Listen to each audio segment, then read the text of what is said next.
Bismillahirrahmanirrahim. Assalamualaikum warahmatullahi wabarakatuh. Alhamdulillah, salatu wassalamu ala rasulillah wa ala alihi wa sahbihi wa man wala wa ba'du. Qala al-musannifu rahimahullahu ta'ala wa nafa'ana Allahu bihi wa bi'ulumihi fid darain amin. Telah berkata Imam al-Allamah Syekh Abdul Qadir Al-Jilani, semoga Allah Ta'ala merahmatinya dan kita mendapat manfaat serta barakah ilmunya. Si munafik yang menunjuk-nunjuk serta berbangga dengan amalannya, melazimkan puasa di siang hari dan bangun di malamnya, dan dikasarkan makan minum dan pakaiannya, sedang dia dalam kegelapan pada batin dan zahirnya. Tidak selangkah pun hatinya dekat kepada Tuhannya Azza wa Jalla. Dia tergolong dalam kumpulan orang-orang yang penat beramal. Rasi hatinya terdedah pada firasat orang-orang siddiqin, para wali dan para salihin yang sudah sampai kepada Allah Ta'ala. Hari ini dikenal oleh orang-orang khawas dari manusia, dan besok dikenal oleh orang-orang awam semua sekali. Orang-orang khawas menampaknya dengan hati mereka, akan tetapi mereka menutupinya dengan tabir Allah Azza wa Jalla. Jangan kau cuba mendekati orang-orang khawas itu dengan nifakmu, kerana engkau tidak akan terluput dari firasat mereka. Jangan berbicara kecuali sesudah engkau memutuskan dirimu dari keburukan itu. Engkau membarukan Islammu serta membenarkan taubat dengan hatimu, dan tinggalkan rumah tabiatmu yang buruk itu, hawa nafsumu dan kewujudanmu itu. Lalu engkau menarik amal yang mendatangkan manfaat buat dirimu dan menolak semua yang mendatangkan mudarat kepadanya. Jangan berbicara sehingga engkau keluar dari dirimu dengan menanggalkan jiwamu, hawa nafsumu dan tabiatmu di pintu, dan meninggalkan hatimu di tangga, dan membuang kebatinanmu yang kotor itu di tempat yang tersembunyi bila engkau berhadapan dengan raja dari segala raja. Segeralah membangunkan asas, dan bila sudah selesai kamu bangunkan pula binaan di atas asas itu. Apakah engkau tahu apa dia itu asas? Asas itu ialah mengenal agama. Mengenal agama dengan hati, bukan mengenalnya dengan lisan, dengan lidah. Sebab mengenal agama dengan hati itu akan mendekatkanmu kepada Allah Azza wa Jalla. Dan mengenal agama dengan lisan akan mendekatmu kepada manusia dan raja dan penguasa dunia. Mengenal dengan hati akan meletakkanmu di tengah-tengah majlis pendekatan kepada Allah Azza wa Jalla. Dia, yakni Allah, akan mengenengahkanmu, yakni mengangkatmu dan mendekatkan langkahmu kepada Tuhanmu Azza wa Jalla. Muslimin dan muslimat sedang penonton yang dirahmati Allah sekalian, menjadi suatu kebiasaan umum manusia lebih tertarik dan bersungguh-sungguh menghiaskan zahir mereka. Seumpama rumah yang dititik beratkan ialah gambaran luaran rumah, tetapi di dalamnya penuh dengan keburukan, kerosakan, bukan bersepah. Demikian kebanyakan manusia telah menghabiskan masa yang banyak untuk mengkaburi manusia yang lain, untuk melakukan perkara yang bukan hakikat, bahkan memberi nilai pada perkara yang tidak punya nilai. Bahkan mereka bersungguh-sungguh menghabiskan masa bagi menunjukkan luaran mereka yang baik, walhal Allah Ta'ala melihat hati mereka. Walhal luaran yang baik itu untuk menyediakan dalaman yang baik. Bukannya suatu perkara yang terpisah, tapi suatu perkara yang bersatu. Tetapi bila kiblat kita senantiasa pada manusia, pujian mereka yang kita harap, kejian mereka yang kita takut, akhirnya kita berterusan menghiaskan zahir kita. Kita ke masjid, kita berpuasa, kita bersedekah, kita umrah, kita haji, kita berzikir, kita baca Quran, kita berselawat, kita beristighfar. Kita buat semua gambaran yang menampakkan kita ada agama, walhal kita jauh dari agama. Hati kita masih dijangkiti dengan banyak penyakit. Hati kita masih bersarang dengan banyak kekotoran. Hati kita masih lagi hitam, belum pun ada cahaya. Hati kita masih lemah, belum pun kuat. Umpama kita ialah zahirnya seperti kanak-kanak dewasa dan matang, rupanya belum mampu berjalan. Rupanya belum mampu berfikir. Rupanya belum mampu untuk membezakan yang baik ataupun yang tidak baik. Maka ini dalam pentarbihan sufi disebut sebagai munafik. Baik, kita ada munafik yang kita bicarakan tentang kelompok-kelompok yang rosak akidah. Yang munafik seumpama ini ialah munafik yang sebenarnya kafir. Sebab mereka menzahirkan Islam, tapi menyembunyikan dalam hati mereka kekufuran. Tapi kita tidak bercakap tentang munafik yang memusuhi Islam daripada dalam, atau munafik yang sebenar-benarnya mereka kafir. Tapi kita bercakap tentang munafik orang yang beriman, munafik orang yang Islam. Maksudnya sifat-sifat munafik itu ada pada mereka dalam keadaan mereka bukan orang munafik. Sifat umpama begini, tuan-tuan, kita tahu beza orang Islam dengan orang kafir. Ini Islam, ini orang kafir. Tapi sifat-sifat orang kafir itu berjangkit pada orang Islam.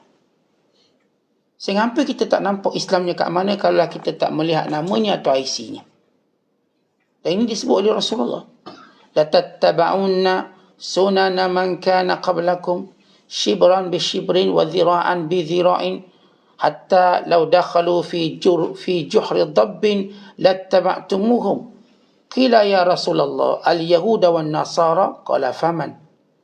Kamu akan mengikuti jejak langkah mereka sedikit demi sedikit, kemudian bertambah banyak, sehingga bila mereka masuk ke lubang biawak, kamu turut menuruti mereka. Lalu para sahabat berkata, apakah yang Rasulullah maksudkan Yahudi dan Nasara? Nabi kata, siapa lagi? Maksudnya Rasulullah menyebut tentang watak-watak orang kafir, watak-watak Yahudi, watak-watak Nasrani, watak-watak Majusi yang berjangkit pada orang Islam. Bukan mereka mula buat benda yang tidak mereka fikirkan. Bila Nabi kata kalau mereka masuk lubang biawak pun kamu ikut, maknanya mereka tak lagi gunakan akal dan agama untuk membezakan ini perbuatan orang kafir. Baik, kita tak berbangga melakukannya. Maka sama juga munafik. Munafik sifat-sifat mereka berjangkit pada orang Islam. Pada kita. Kita yang nak dekat dengan Allah, kita yang nak bersungguh-sungguh menjadi orang baik, orang soleh, rupa-rupanya yang ada pada diri kita cuma sifat munafik. Kita masih lagi berbohong, kita masih lagi pencetus huru-hara manusia, fitnatun nas, masih kita suka mengadu domba, masih kita suka hasad dengki, masih kita tidak pernah menjadi sebab penyatuan manusia, sebab kita ada berbalah manusia. Kerana itu watak munafik, dipanggil fitnatun nas. Orang munafik, dia duduk kat mana pun dia akan jadikan orang tu bergaduh dan berbalah. Dan kita bila lihat diri kita pun kadang-kadang kita tak mampu untuk menyatukan orang. Kita cuba mencetuskan dan menambahkan huru-hara. Demikian juga masih lagi kita bersumpah bohong. Dan masih lagi kita dengki kebaikan yang Allah berikan pada orang lain. Itu munafik. Orang beriman, bila kebaikan itu diperoleh oleh orang lain, dia mengucap tahniah. Tahniah. awak berjaya, tahniah awak, sekian. Dia tumpang gembira. Kalau sahabat dia dapat anak, dia tumpang gembira. Sahabat dia dapat cucu, dia tumpang gembira. Sahabat dia dapat menantu, dia tumpang gembira. Sahabat dia naik pangkat, dia tumpang gembira.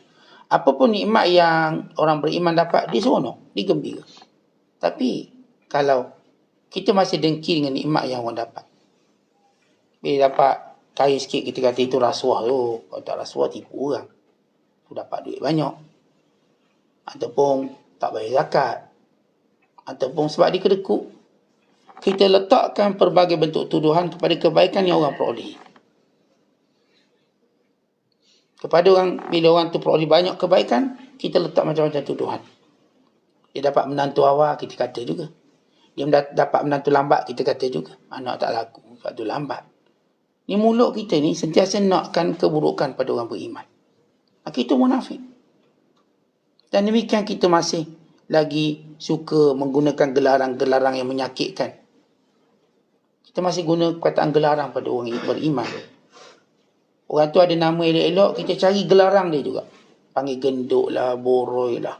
Masih lagi kecenderungan kita kat situ. Walau kita dah menzahirkan sifat agama, puasa bagus, umrah pun Masya Allah, pantang, ada peluang pergi. Tapi kecenderungan untuk kita panggil orang dengan panggilan buruk masih ada. Itu sifat munafik. Sedangkan bila kita benar-benar orang beriman, kita akan panggil nama yang paling disuka. Agak-agak kita tengok dia suka dipanggil nama apa. Maka kita panggil nama tu. Kalau kita panggil dia Datuk, dia suka, kita panggil Datuk. Datuk, sihat Datuk. Apa yang dia suka? Apa yang dia seronok? Tapi kalau kita terus mencari nama-nama yang buruk untuk dia, bukan kita mencipta nama tu, maka ini masih lagi sifat munafik. Dan kita masih ada lagi tamak. Tamak pada perkara yang bukan hak kita. Ambil hak orang lain dengan maksud lain. Ya, tamak kalau tu hak kita tak apa. Maksud tamak, ya, kita makan makanan kita banyak. Orang kata tamak makan banyak. Itu hak saya, tamak apa? Yang disebutkan tamak ini bila kita mengambil mala yastahiqu, apa yang bukan hak kita, maka itu tamak. Lagi mana itu hak kita, orang tak bagi tamak. Tuan-tuan makan 2-3 pinggang, tamak makan 3 pinggang. Tak, itu kan hak dia belaka tu. Dia beli belaka 3 pinggang. Memang dia pergi kedai makan, dia order mi goreng 1, nasi goreng 1, 3 pinggang tak depan dia. Maka dia makan hak dia, kita tak boleh sebut tamak. Tamak ni bila dia ambil hak orang lain. Bila dia ambil orang lain, maka tamak. Maka kita tengok diri kita, tuan-tuan sekalian, dalam keadaan kita ni dah nak dekat dengan Allah, kita masih lagi ada tamak. Tak payah jauh-jauh, kadang-kadang hilang selipar kita ambil selipar orang. Maka itu tamak. Selipar kita hilang kat masjid, kita pun ambil selipar orang lain. Mudah-mudah je buat penyelesaian mudah. Dan demikian juga kita masih ada sifat munafik, iaitu tidak redha dengan apa yang Allah beri pada kita. Adamur ridha bima qasamallah. Sedangkan kita, kalau benar orang beriman, kita diajar qanaah. Dah dapat banyak tu, alhamdulillah.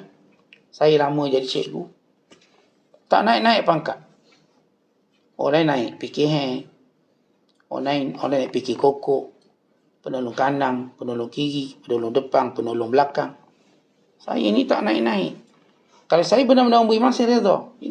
Rezeki saya setakat ni lah. Tak naik DG itu, saya okey, alhamdulillah. Selama saya dapat rezeki halal, saya okey. Dan sahabat-sahabat saya naik pangkat, saya kata tahniah, mudah-mudahan kamu lebih baik. Tetapi ini sifat orang beriman. Ada pun sifat orang munafik, dia tak redha. Kenapa saya? Ini naik pangkat dengan bos tu. Oh, dia mula letak tuduhan. Padahal kawan tu memang kerja sungguh. Dan memang layak pun. Tapi kita sentiasa tak puas hati dengan rezeki kita dapat. Kita rasa yang kita dapat ni tak cukup. Walhal, kalau kita benar-benar melihat hakikat rezeki, Allah Ta'ala tak bagi rezeki pada seseorang melainkan cukup. Cuma yang salahnya menguruskannya. Dan bermula salah menguruskannya bila mana kita tak bersyukur dengan setiap apa yang kita dapat dan tidak merasa cukup dengan apa yang kita dapat. Bermula pengurusan yang salah. Tuan-tuan, bila Allah beri rezeki pada kita, kita sebut alhamdulillah. Kemudian kita kata ini yang baik untuk aku. Ini yang baik untuk aku.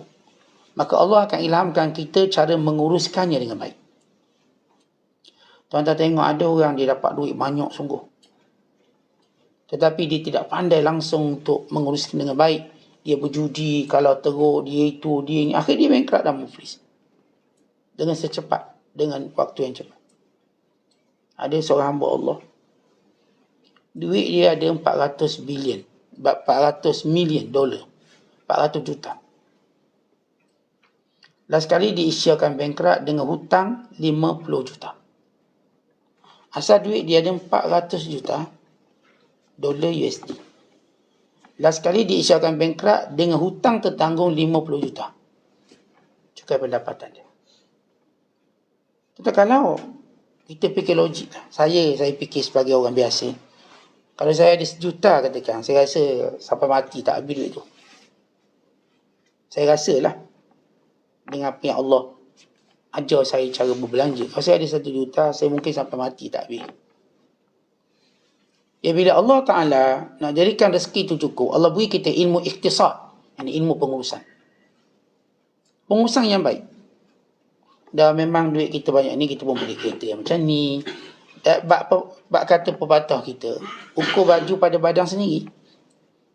Kita pun beli rumah macam gini, kita pun makan macam ni. Kita pun redha, alhamdulillah, syukur. Kerana tidaknya sama. Kalaupun saya beli katil harga RM50, tidurnya sama lain dengan katil harga RM50,000. Kalaupun saya makan hidangan yang harganya mungkin RM5, kenyangnya sama dengan hidangan yang harganya mungkin RM500. Sama. Kalaupun saya naik kenderaan yang harga RM20,000, sampainya sama dengan saya naik kenderaan yang berharga RM2 juta. Kalaupun di situ Allah beri kita pengurusan yang baik. Ya, kalau Allah lapangkan rezeki, kita juga pandai ngurus. Kalau Allah Ta'ala jadikan rezeki kita sikit ini, kita juga pandai ngurus. Pendek kata cukup je. Alhamdulillah cukup. Bukan tanggungjawab kita beri duit pada mak, jalan. Tanggungjawab kita nafkah isi jalan. Ada orang, dia duit banyak, tapi dia gagal beri nafkah pada isteri. Padahal duit dia banyak. Banyak sungguh lah, bulan-bulan puluh-puluh ribu. Tapi isteri dia sentiasa ngadu, tak pernah beri nafkah. Ada orang Masya Allah gaji 800, 900. Nafkah bini, siap, nafkah anak-anak, mak ayah dikasih. Anak-anak saudara pun boleh tumpang sekali. Dia duit sekian ni ambil belanja. Itu orang munafik. Dia tak redha dengan apa yang Allah bagi. Sebab cukup di sisi dia mengikut cara berbelanja orang-orang yang sombong.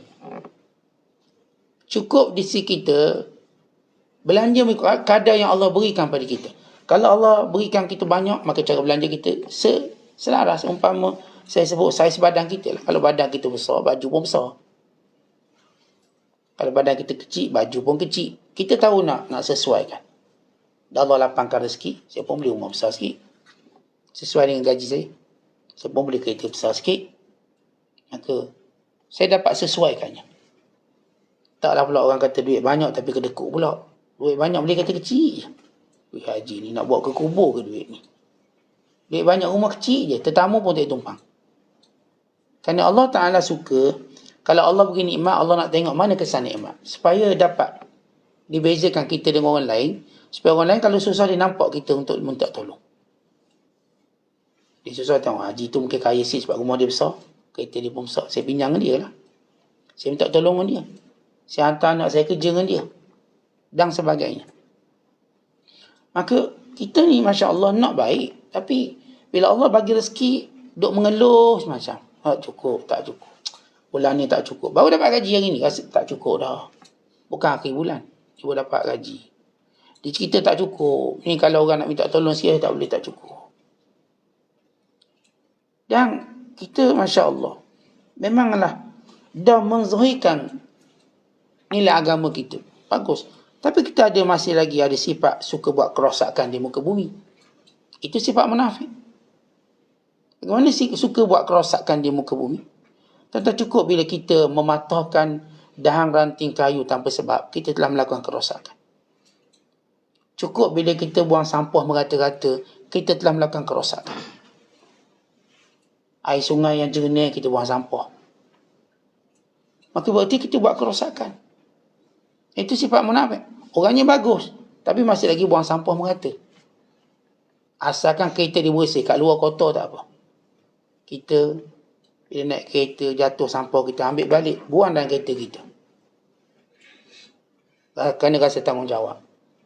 Biarlah kotor pada tempat yang menjadi milik saya takkan kotor pada tempat yang menjadi milik orang awam. Sebab tu hari ni tuan-tuan, bila kita pergi tempat perkelaan air terjun, pantai penuh sampah, dia buang ikut dia. Dia masih lagi sifat munafik. Itu ifsad fil ard. Allah menyebut dalam Quran, wala tufsidu fil ard ba'da islahiha. Jangan kamu melakukan kerosakan selepas ianya elok. Kita pergi berkemah, kem kat hutan, sekian-sekian, buang sampah. Tak reti nak gali lubang tanah. Dulu waktu saya jadi pengakak, bila kita kemah, maka cikgu kita pesan, okay, sekarang buat lubang, buang sampah kat situ. Bila kita buat berkemah ni, pertama yang dicek oleh pegawai ialah kita ada tak tempat buang sampah. Dia tengok, kita gali, ni tempat buang sampah kering ke, sampah basah ke, nak buang bekas-bekas irisan ayam, ikan, perut ikan, semua dia nak tengok. Maka bila selesai berkemah, bersih, kita tapak kemah tu bersih. Itu disiplin masa sekolah. Disiplin itu patut kita bawa sampai bila-bila. Kalau tuan-tuan misal kata, on the way nak balik kampung, singgah tepi pantai, hampa tika, ajak anak-anak makan, sambil tengok keindahan pantai. Keindahan ini terhasil kerana ada orang yang menjaga dan memeliharanya. Lepas tu kita pun buang sampah merata. Maka kita rasa kita tak akan bertanggungjawab di hadapan Allah. Akhirnya kita gagal memahami nilai agama sebenar. Kita gagal memahami. Kita jadilah sebahagian negara Islam, negara kotor. Ketika mana negara kafir mengangkat nilai kebersihan mereka. Walau agama kita yang ajar bersih. Tak ada satu pun agama yang beri syarat wudu, syarat mandi dan sebagainya sebelum beribadat melainkan Islam. Tak ada satu pun agama yang berkata bila ada najis di badan batal ibadat mereka melainkan Islam. Kerana kita memang agama yang menjaga kebersihan. Tapi malangnya kita gagal. Kita bercakap tentang kita nak bertasawuf, bersufi, tapi kita buang sampah dah merata dah. Kita dah gagal. Dan juga kita masih ada sifat ghadar, khianat. Betul, orang beri kita amanah, orang beri kepercayaan, kita khianat. Walau kita bercakap tentang agama, kita menzahirkan dengan segala pakaian agama kita dan segala-galanya, tapi khianat itu masih menjadi sebahagian sifat kita. Ni kalau orang beri duit pun tak dipercaya. Pegang duit pun tak dipercaya. Kadang-kadang orang beri kepercayaan untuk bayar hutang pun kita tak bayar hutang orang. Tapi kita bercakap tentang nilai agama. Hutang orang pun kita tak nak bayar. Kita khianat kepercayaan dia. Saya percaya ke awak ni, ambillah hutang RM5,000. Bila nak bayar, tahun depan saya bayar. InsyaAllah bayar. Akhirnya senyap, telefon tak angkat, mesej tak jawab. Walau kita ni tunjuk macam beragama. Maka kita masih ada sifat munafik. Ghadar itu sifat munafik, khianat. Dan kita masih ada lagi sifat malas. Tuan-tuan, kita kena beza malas orang beriman dengan malas orang munafik. Malas kita ni kerana penat dan sebagainya datang malas. Namun orang beriman bila dia malas, dia sentiasa mencari cara menangani malas dia. Yang kedua, tidak akan berterusan malas dia. Tak akan terusan. Dia mungkin hari ni malas, tapi esok kembali bersemangat dan bertenaga. Orang munafik, kalau dia malas, dia biarkan itu kekal sebagai alasan dan kekal sebagai sifatnya. Dia tak akan mujahadah. Kita tuan-tuan kadang-kadang malas nak bangun subuh. Tak payah nak tipu lah, memang ada. Kadang-kadang malas nak kuliah-kuliah subuh. Tak tidur. Kadang-kadang memang ada. Tapi kita lawan. Jangan. Umur aku dah makin sikit. Peluang aku belajar ni lah. Dan sehari hidup aku, inilah ruang-ruang untuk aku belajar agama. Inilah sedikit nasihat yang aku nak kutip bagi baiki diri aku. Bagi menunjukkan kesungguhan aku dalam bertaubat. Lalu kita gagahkan diri juga pergi duduk, dengar kuliah. Itu malas orang beriman, dia akan lawan. Walau sesekali dia tersungkur kalah. Tapi dia sentiasa berniat untuk bangun. Jatuh kalah di awal nafsu dia yang lebih kuat. Tapi dia bangkit balik. Dia okey balik. Setiap kali dia hampir hilang pada pandangan orang awam, pada pandangan orang alim, akhirnya dia muncul balik. Setengah mereka ni tu hilang terus. Tapi mereka ni nampak macam hilang, tapi ada balik. Nampak macam macam dah tak ada, ada balik dia. Sebab dia sedang bermujahadah, walaupun momentum dia mujahadah itu terlalu perlahan. Artinya, umpama dia bila datang sakit agama dia nak recover balik lambat. Sebulan baru okey balik. Ada orang bila dia sakit, dia terus pulih. Maksud saya ialah, bila dia mungkin sikit tergelincir, dia cepat bangun. Dia mungkin datang sehari dua tak datang kuliah sebagai contoh, kemudian dia cepat istiqomah balik. Ada orang dia berbulan, kemudian ada balik dia. Ini jenis lambat sembuh. Dia sembuh juga lambat. Dia ni kencing manis, lambat sembuh. Kalau luka, berbulan baik. Yang ni okey, alhamdulillah, dia luka sikit baik.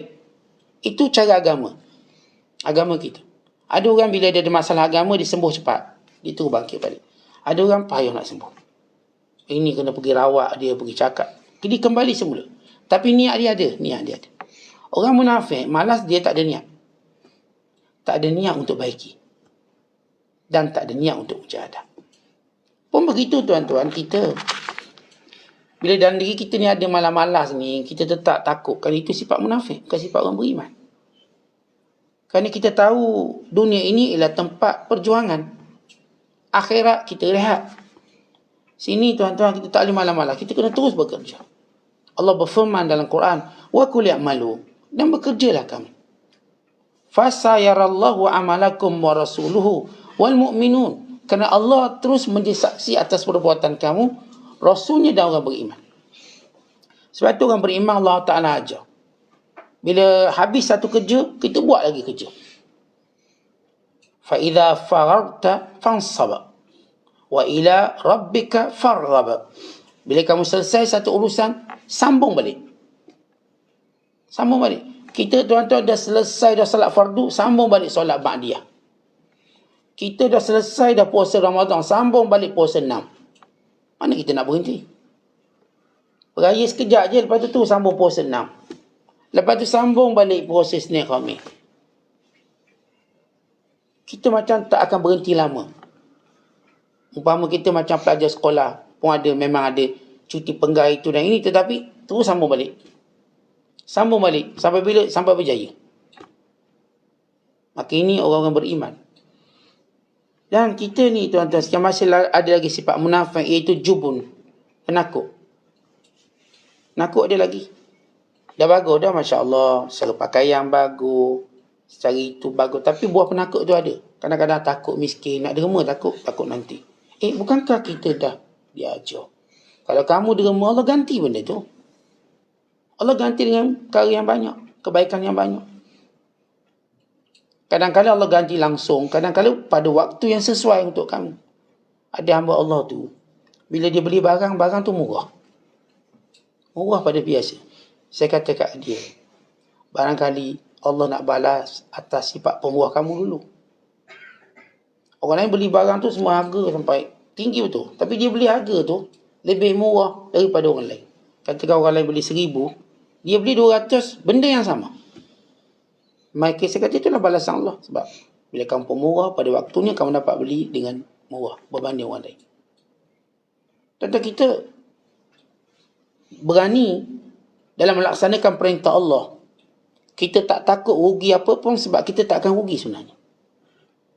Bila duit kita belanja pada jalan Allah, tenaga kita pada jalan Allah, semua benda pada jalan Allah, anak kita letak jalan Allah, kita tak rugi apa-apa.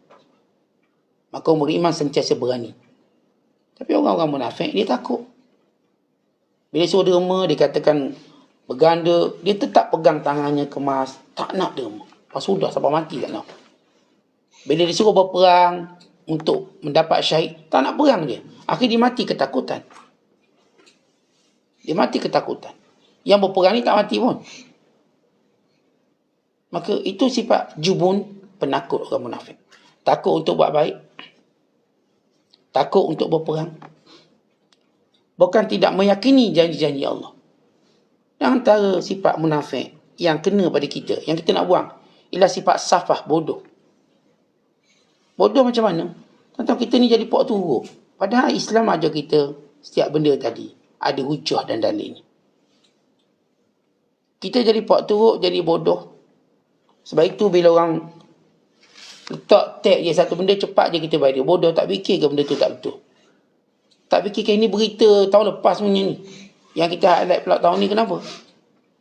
Kita tahun lepas sayur naik. Tu tahun lepas punya cerita.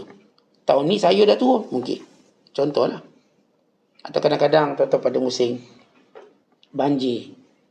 Diorang upload balik gambar banjir yang tahun 2014. Orang pun tengok takut lah.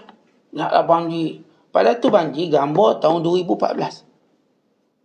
Ini orang-orang menimbulkan ketakutan. Kenapa dia ni bodoh, tak fikir. Sebab tu tuan-tuan kita kalau nak viral apa-apa, jangan tunjuk sangat bodoh kita. Kita nak viral sesuatu, hati-hati. Tengok ni betul. Tengok. Tanya ahlinya.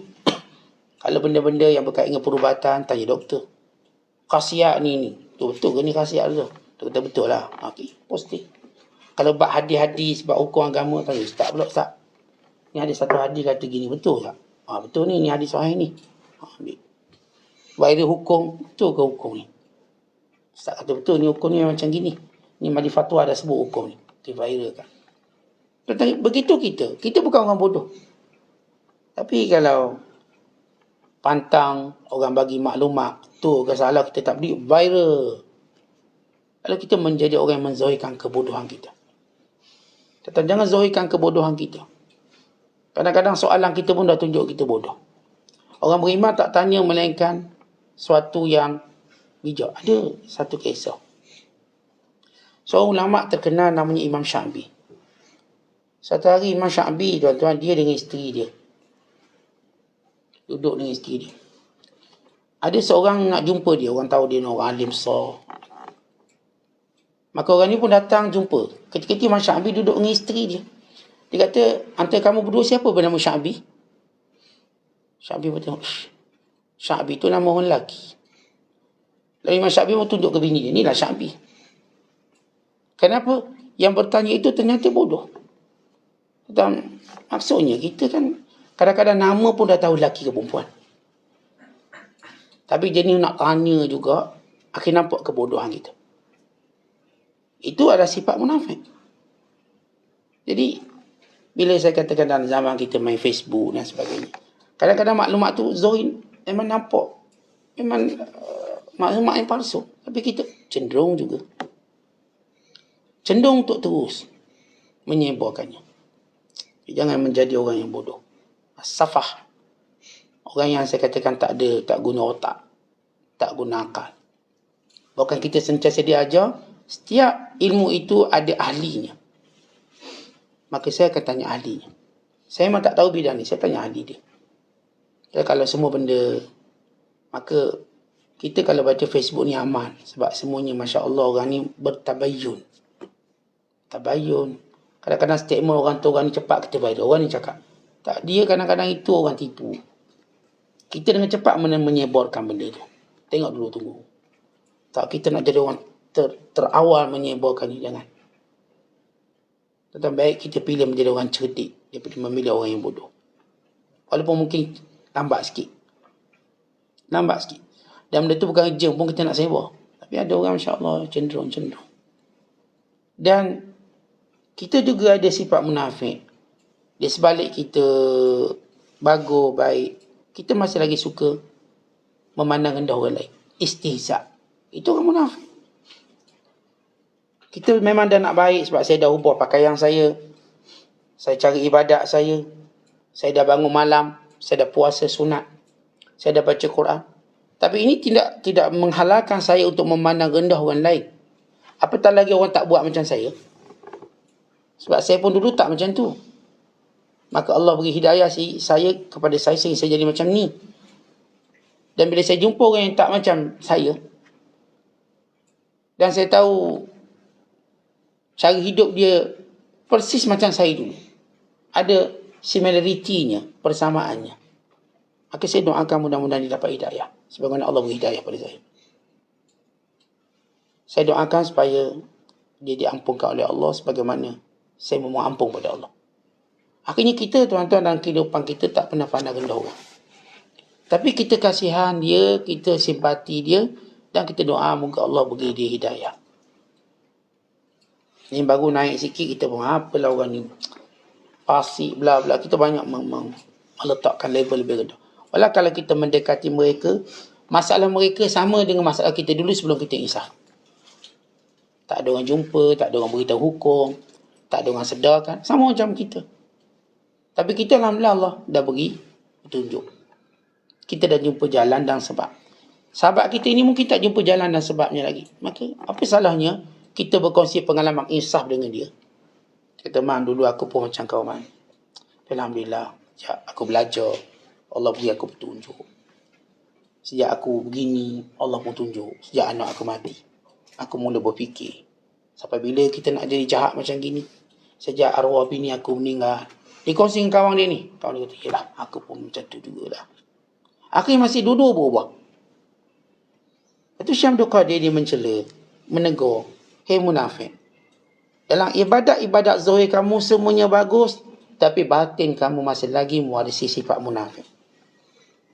Hati kamu masih jauh dari Allah. Orang macam kamu ini ialah orang yang penat beramal, yang disebut oleh Allah amilatun nasibah, yang beribadat tapi penat sebab Tuhan tak terima. Yang beribadat tetapi kamu telah mufliskan diri kamu sendiri. Punya ibadat bagus tapi hutang tak bayar, itu mufliskan diri sendiri. Punya ibadat bagus tapi ada hak orang lain yang dianiayanya, itu nak jadi muflis. Betul-betul nak hadiah ke orang lain pahala. Tentang kita buat sesuatu, jangan sampai kita bankrupt, muflis di akhirat kelak. Biar betul-betul kita faham agama ini, bukan memahaminya secara zahir. Yang macam saya katakan, bila orang tu nak insaf sikit, okey, yang perempuan pakai tudung, yang lelaki tak kopi atas kepala, pergi Mekah. Oh, insaf, dah baik. Belum begitu, itu cuma mukaddimah. Mukaddimah kamu buat. Oh, netizen pun dah puji, oh dah bagus dah insaf. Tak, dia tak ubah banyak. Dia cuma ubah syakal, bentuk. Akhirnya bila sampai rasa tak kuat, dia buka balik tudung. Saya nak jadi macam orang dulu, saya tak nak hipokrit, kata dia. Dia melihat dia pakai tudung tu hipokrit. Tapi kalau tak pakai tudung tidak hipokrit, itu ikhlas. Mukhlisin lahuddin. Pelik orang ni, sebab apa? Sebab dia memahami kebaikan itu pada perubahan zahir. Kalau dia memahaminya pada perubahan batin, maka dia tidak akan menjadi macam tu. Dia tak akan berganjak lagi. Bahkan dia akan tinggalkan semuanya dengan baik. Lepas tu kata Syekh Abdul Qadir, orang yang berpura-pura macam kamu, hati-hati. Bila kamu mendekati orang-orang alim, orang-orang soleh, orang-orang siddiqin yang sudah sampai pada Allah, mereka akan mengenali kamu. Mereka tahu kamu bukan hisab betul ni, main-main ni. Ni sah ni umpama pencuri yang kena tangkap, takut kena pukul, saya dah taubat cik, saya dah taubat. Malah kamu tak taubat. Kamu hanya takut dikecam, takut ditangkap. Ingat, mula-mula kata Syekh Abdul Qadir, pembohongan kamu akan diketahui oleh orang khawas, orang alim, orang siddiq. Lama kelamaan kamu pun tak akan bertahan dengan kebaikan palsu. Orang awam pun akhirnya tahu. Jadi kalau asal tunjuk penampilan agama cuma zahir, kamu tak fikir nak ubah yang batin kamu tak akan bertahan lama. Kamu tak akan bertahan lama. Ada orang tuan-tuan secara zahir nak ubah. Dia pun ambil lah sijil tu, sijil ni, supaya dia layak muahal untuk berceramah. Dan dia pun dah mula kononnya tahu hukum hakam. Tiba dengan cepat dia tergelincir balik. Sebab macam kita sebut pada mukaddimah, kita jangan sibuk untuk meluruskan, mewarnai yang zahir dengan meninggalkan yang utama, yang batin. Kita nak baiki hati kita, ikhlas kita. Kita nak baiki hati kita, taubat kita pada Allah. Kita nak baiki hati kita, nak buang semua wasangka buruk pada orang. Nak buang semua perkara yang jika kita menghina orang lain. Semua kita nak buang, nak tanam cinta pada Allah, cinta pada Rasul, cinta kepada orang-orang yang soleh, cinta kepada ibu bapa kita, cinta kepada orang beriman semuanya. Kita mula nak buang kebencian dan diri kita. Saya tak nak benci siapa-siapa. Saya tak nak hasad sesiapa, saya tak nak benci sesiapa, saya tak nak tipu sesiapa. Kita mula pulangkan hak orang. Mana yang kita hutang, kita bayar. Mana yang kita pernah pukul, kita minta maaf. Mana yang pernah kita aib, kita minta halal. Semua usaha kita kat arah itu. Maka akhirnya keikhlasan kita akan Allah tunjukkan. Yang mula-mula mengetahuinya orang-orang alim. Dia memang orang ikhlas. Walaupun dia belum sempurna berubah. Ketika orang awam masih lagi tertanya, betul ke dia berubah? Betul ke dia berubah? Tapi lama-kelamaan orang awam ini akan mengetahui, betul lah dia. Memang berubah. Ada seorang hamba Allah, orang kenal dia minum arak. Dia kenal dengan minum arak. Tapi bila dia mati dalam sujud. Ya, orang-orang ni dah tahu dia memang dah taubat. Tapi orang awam masih cerita, apa lah taubat? Apa tu kaki arak, kaki botol? Dia cerita yang lama-lama lagi lah. Akhirnya orang ni pun mati. Sahabat saya cerita dia mati, Ustaz. Tapi dia mati dalam sujud. Jadi sujud pada Allah, dia mati. Akhirnya orang yang berkata tentang dia, diam mulut dia. Orang awam selalu mendapat maklumat lambat. Mati baru tahu orang baik. Baik rupanya. Tapi orang yang dekat dengan Allah dah tahu. Sewaktu dia mula melangkah untuk jadi baik, orang tahu dia ni memang nak baik. Dia macam ni tuan-tuan, orang kalau memang jurulatih bola yang hebat. Saya baca kisah jurulatih bola yang hebat. Bila dia orang pergi ke Afrika untuk cari pemain. Dia orang ni tuan-tuan, dia tengok cara orang tu bergerak, dia tahu orang ni ada skill yang hebat. Akhirnya dia ambil orang ni, latih di tempat dia. Di akademik dia. Akhirnya lahir je pemain yang hebat. Jurulatih ni bukan jenis nampak buat gol tu bijak. Dia tengok cara orang tu berlari, tahu orang ni ada bakat. Dia boleh kenal. Tuan-tuan, kalau kita anggap setuju tentang kepakaran dia, maka kenapa benda yang sama kita tak anggap setuju pada orang yang Allah beri dia kasyaf untuk mengenali orang tu baik walau dia belum memulakan kebaikan. Tengok, ni macam ni orang baik.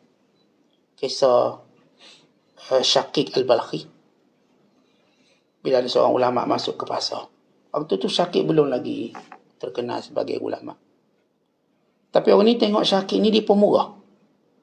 Dia tengok orang tu susah nak yatim. Sini ambil. Lalu orang ni pun tengok. Dia kata, kamu satu hari nanti akan ada urusan dengan Allah. Laka sya'nun inda Allah. Kamu akan ada sesuatu dengan Allah. Sebab apa awak cakap macam tu? Sebab kamu ada satu sifat yang Allah suka. Pasti Allah akan angkat kamu pada satu kedudukan.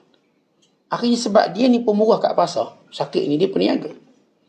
Akhirnya benar Allah angkat dia. Syakik Al-Balkhi. Menjadi orang alim, orang sufi yang hebat. Sebab orang alim dia tengok. Dia tahu. Satu ketika Imam Nawawi menangis. Waktu dia kecil nangis. Sebab budak-budak ajak dia main, dia tak nak main.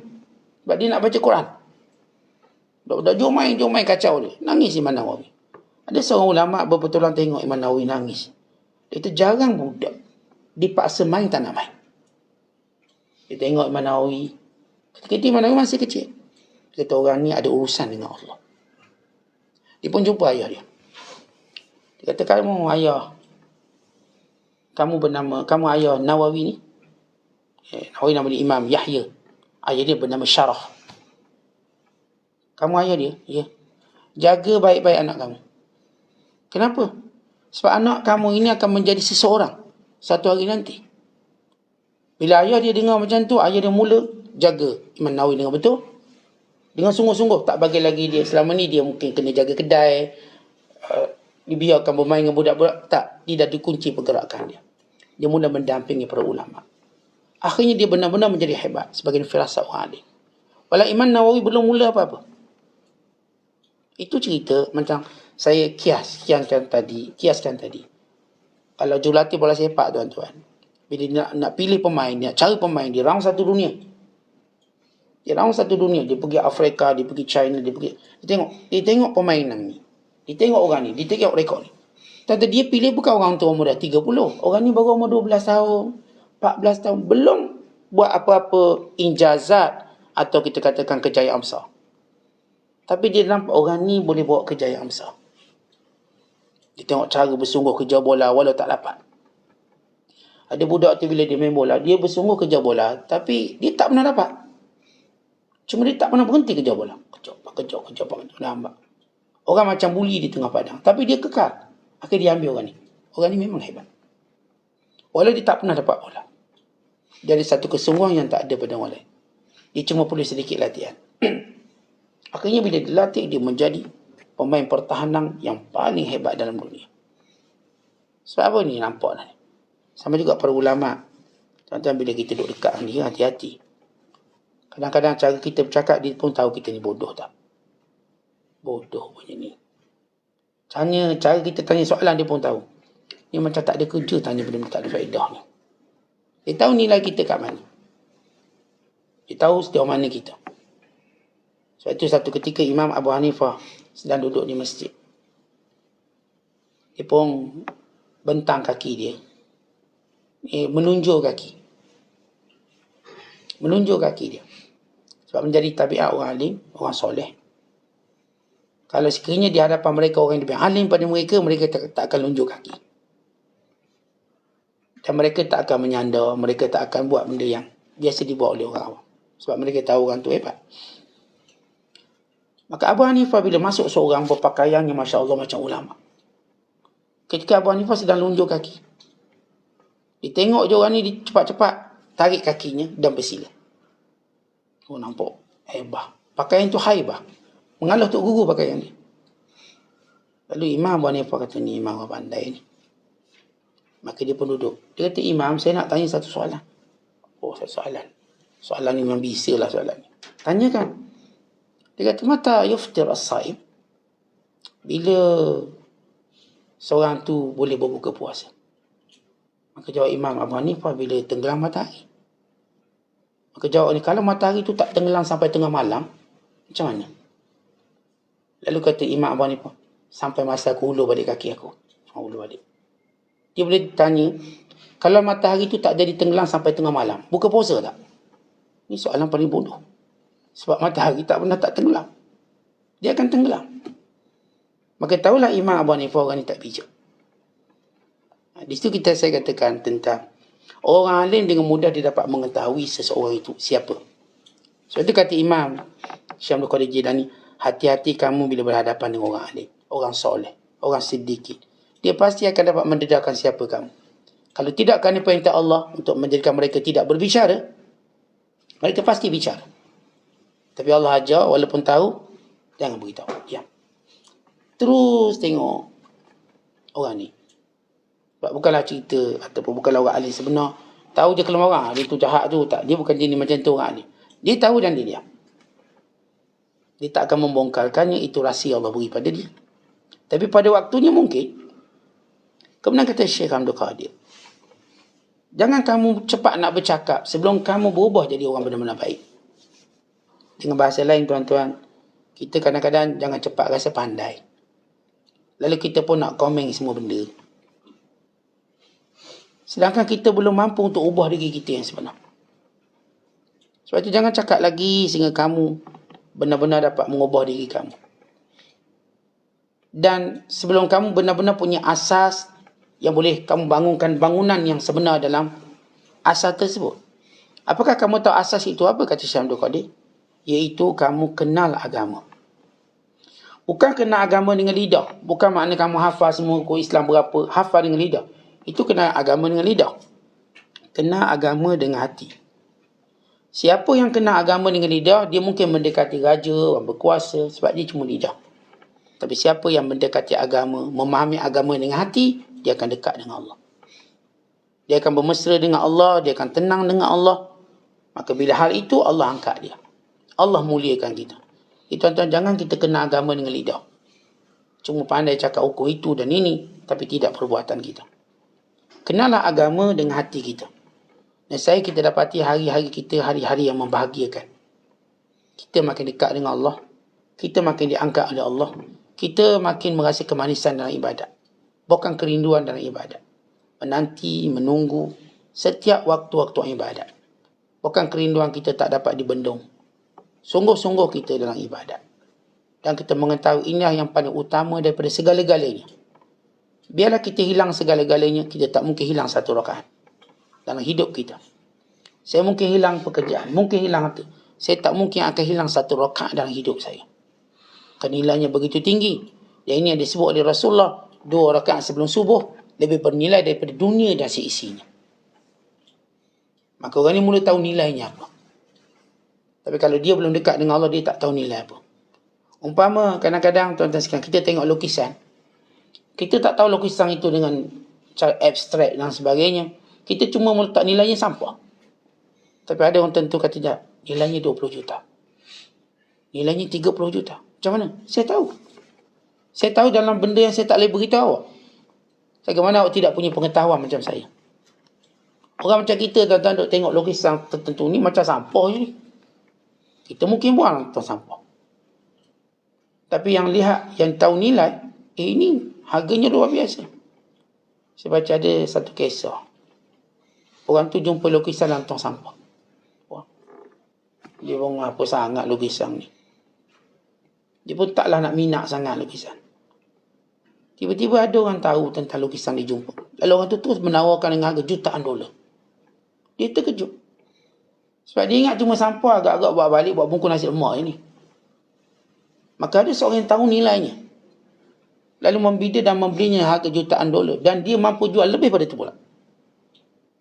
Begitu kalau kita lihat bila Nabi kata 2 rakaat sebelum subuh lebih baik pada dunia dan isi-isinya bagi orang tahu nilainya.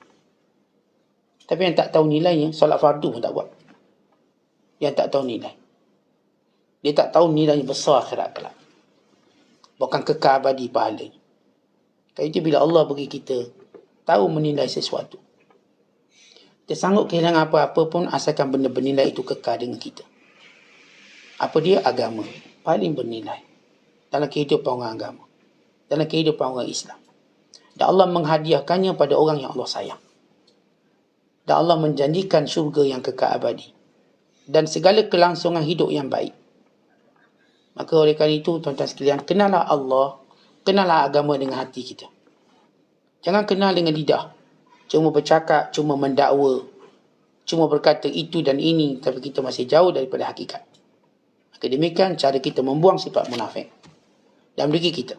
Hati-hati dengan munafik dalam agama. Dan telah kita jelaskan bukanlah munafik maksud dia jadi kafir dengan sifat itu, bukan. Tapi tempiasan, debu-debu nifak itu mula jangan biarkan melekat dalam dirinya, pada dirinya.